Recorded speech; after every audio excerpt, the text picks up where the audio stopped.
Good morning students. हमारा chapter number 10 चल रहा है ग्रेविटेशन।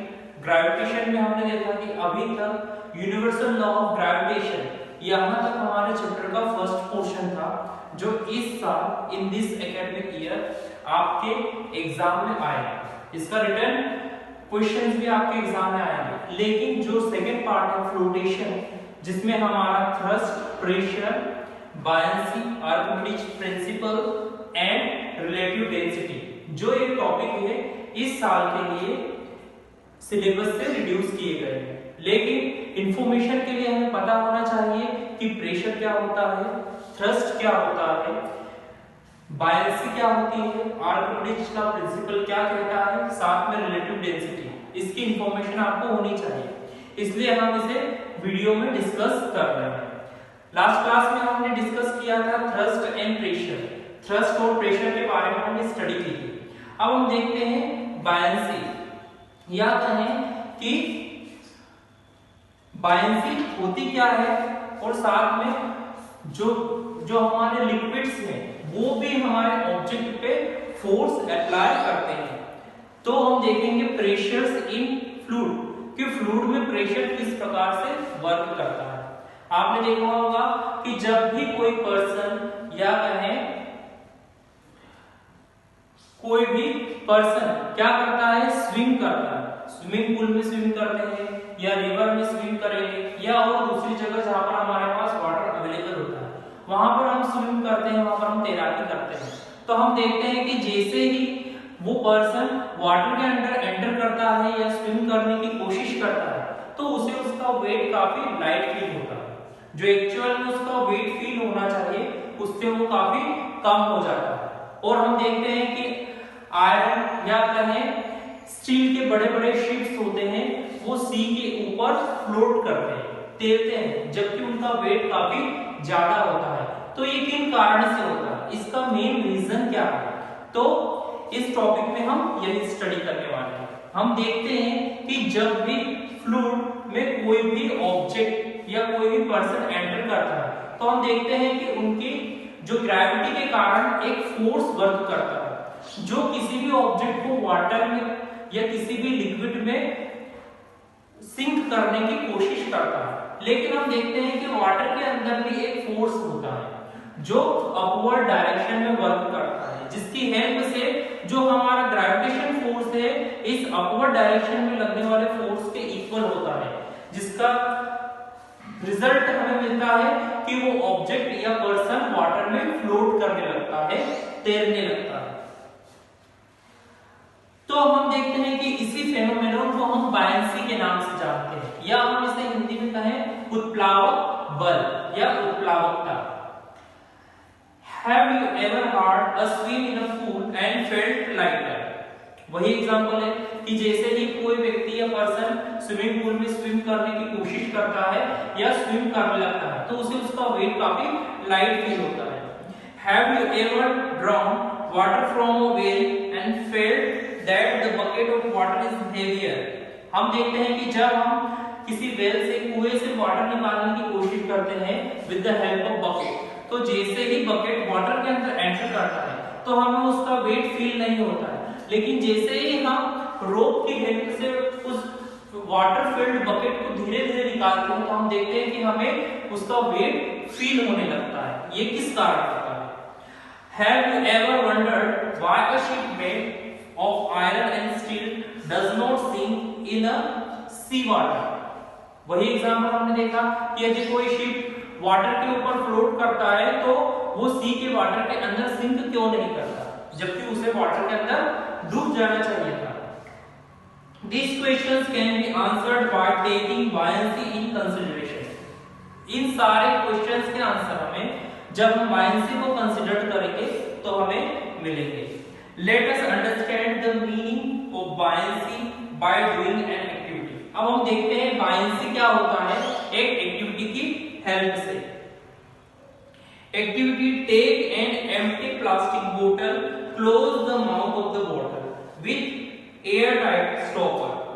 हमने क्या किया है, एक बोतल है जिसके अंदर एयर फिल्ड है, उसके हमने एंड को या कहें उसके अपर पोर्शन को हमने काफी टाइटली कवर्ड किया है। फिर हम देखते हैं कि उसे हम किसी वाटर के सोर्स के अंदर मर्ज करने की कोशिश करते हैं, लेकिन वो वाटर के अंदर सिंक होने की बजाय उस पर फ्लोट करने लगता है। मींस वाटर की हेल्प से एक ऐसा फोर्स वर्क कर रहा है जो उसे अपवर्ड डायरेक्शन की ओर भेजता है। The force due to the gravitation attraction of the earth acts on the water in the downward direction। हम देखते हैं कि हमारे अर्थ के अंदर भी एक फोर्स होता है, उसे हम ग्रेविटेशन फोर्स कहते हैं। ये फोर्स की डायरेक्शन हमेशा डाउनवर्ड डायरेक्शन में होती है। तो कोई भी ऑब्जेक्ट यदि हाई एल्टीट्यूड पे है या एयर में है, उसके बाद वापस वो कहां पर आता है, हमारी अर्थ सरफेस की ओर ही आता है। लेकिन वाटर भी एक अपोजिट फोर्स लगाता है जो अपवर्ड डायरेक्शन में वर्क करता है, जिसकी हेल्प से बॉटल वाटर के ऊपर फ्लोट करती है। The upward force exerted by the water on the bottle is known as upthrust or buoyant force। Bottle के ऊपर अपवर्ड डायरेक्शन में लगने वाले इस फोर्स को हम अपथ्रस्ट, लास्ट क्लास में हमने देखा था थ्रस्ट डाउनवर्ड डायरेक्शन में लगता है क्योंकि ये it is a type of force.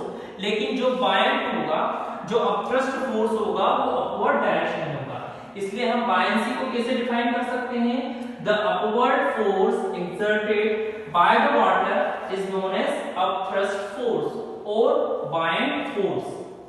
जब भी कोई फोर्स वाटर या लिक्विड की हेल्प से अपवर्ड डायरेक्शन में वर्क करता है, उसे हम बायंस फोर्स कहते हैं। In fact, all objects experience a force of buoyancy when they are immersed in a fluid। जब भी किसी ऑब्जेक्ट को हम फ्लूइड में डुबोते हैं तो उनके ऊपर एक फोर्स एक्सपीरियंस होता है, लगता ही है, जो अपवर्ड डायरेक्शन में होता है। Why object float or sink when placed on the surface of water? अब एक नेक्स्ट क्वेश्चन यहां से अराइज होता है कि क्या कारण है कि कुछ ऑब्जेक्ट वाटर के ऊपर फ्लोट करते हैं और कुछ ऑब्जेक्ट वाटर में सिंक करते हैं। हम देखते हैं कि हम यदि एक वाटर का कंटेनर ले और उसमें एक आयरन नेल को हम डालते हैं, तो जैसे हम आयरन नेल को उस वाटर में प्लेस करते हैं तो वो सीधे बॉटम की ओर आती है। ऐसा क्यों? जबकि एक स्टील या आयरन का ही शिप वाटर के ऊपर फ्लोट करने लगता है। तो इसका मेन रीजन ये है कि यदि ऐसे ऑब्जेक्ट जिनकी डेंसिटी वाटर की डेंसिटी से ज्यादा होगा तो वो वाटर के अंदर सिंक होंगे या डूब जाएंगे। लेकिन ऐसे ऑब्जेक्ट यदि वो वाटर की सरफेस के ऊपर इतना फोर्स लगा रहे हैं जो वाटर की डेंसिटी से कम है, तो वो ऑब्जेक्ट वाटर के ऊपर फ्लोट करने लगते हैं। हम देखते हैं जो आयरन की नेल होती है उसके द्वारा लगने वाली जो डेंसिटी है वो वाटर की डेंसिटी से काफी ज्यादा होती है, इसलिए आयरन की नेल वाटर के अंदर डूब जाती है या सिंक हो जाती है। लेकिन जो आयरन के शिप होंगे उनके द्वारा जो फोर्स लग रहा है वाटर की सरफेस के ऊपर, वो वाटर की डेंसिटी से कम होता है। जितना वो फोर्स लगा रहा है उतना फोर्स उस डिस्प्लेस्ड वाटर के फोर्स के इक्वल होता है, इसलिए ये शिप्स वाटर के ऊपर फ्लोट करते हैं। The density of an iron nail is more than the density of water.